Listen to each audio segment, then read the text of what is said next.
नमस्कार, मेरा नाम है शिवम दुबे और आप सब चेतना मंच देख रहे हैं। राजस्थान में होने वाले विधानसभा चुनाव को लेकर भारतीय जनता पार्टी और कांग्रेस दोनों ही पार्टियां अब आमने सामने आकर के खड़ी हो गईं। लेकिन राजस्थान में सीएम की कुर्सी को लेकर खबरें हमेशा ही सुर्खियों पर बनी रही हैं। राजस्थान के सीएम अशोक गहलोत ने गुरुवार को आयोजित प्रेस कॉन्फ्रेंस में विभिन्न मुद्दों पर खुल करके बात की है।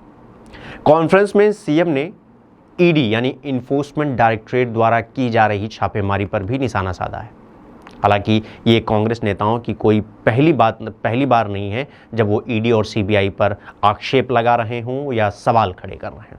आपको बता दें कि सीएम पद को लेकर भी अशोक गहलोत भी बात करते हुए दिखाई दिए।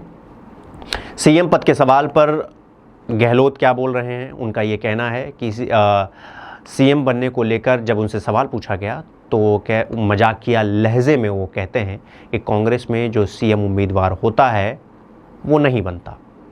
सरकार की स्वास्थ्य योजना के बारे में बताते हुए उन्होंने कहा कि मैं ये पद छोड़ना चाहता हूं, लेकिन ये पद मुझे नहीं छोड़ना चाह रहा और शायद छोड़ेगा भी नहीं। कुछ तो बात होगी कि गांधी परिवार मुझ पर विश्वास करता है।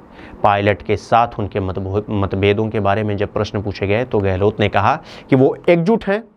उन्होंने आगे कहा कि मैंने कहा कि हम एकजुट हैं। जब लोग उनके साथ चले गए 2020 में सचिन पायलट के साथ और फिर भी उन्हें टिकट मिल रहे हैं, इससे बड़ा उदाहरण मैं क्या दे सकता हूं। मैंने एक भी टिकट का विरोध नहीं किया है। आप समझ सकते हैं कि हमारे मन में सभी के लिए कितना प्यार है।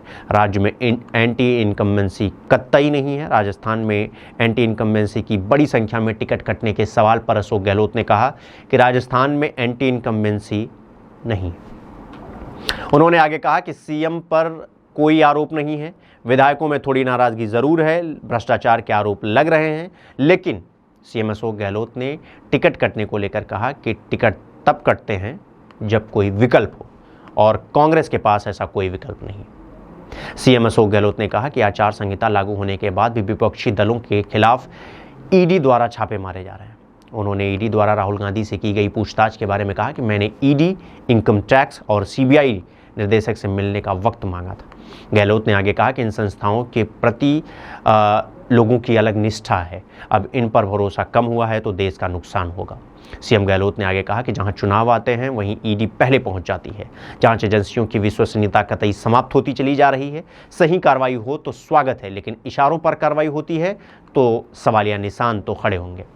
ईडी वाले कहते हैं कि हम आधे घंटे में आने वाले हैं, आप देख लीजिए आपको क्या करना है। यानी अशोक गहलोत का ये कहना है कि वो उनकी तैयारी पूरी हो गई है। विधानसभा चुनाव में एंटी इनकम्बेंसी कतई नहीं है। एक बार फिर वो सरकार बनाने जा रहे हैं। सचिन पायलट के सवाल पर उन्होंने कहा कि वो हमारे साथ हैं, उनके साथ जो विधायक गए हम उनको भी टिकट दे रहे हैं। यानी सब मामला बढ़िया है। लेकिन बारी बारी से देखा जाए तो सचिन पायलट और अशोक गहलोत के बीच में आज भी दरारें वो दिखती हैं कई जगह पर। फिलहाल आप क्या देखते हैं इस पूरे मामले पर, आप कमेंट करके हमें बता सकते हैं। अभी के लिए मुझे इजाज़त दे दीजिए। आप सब अपना बहुत ख्याल रखिए। देखते रहिए चेतना मंच। धन्यवाद।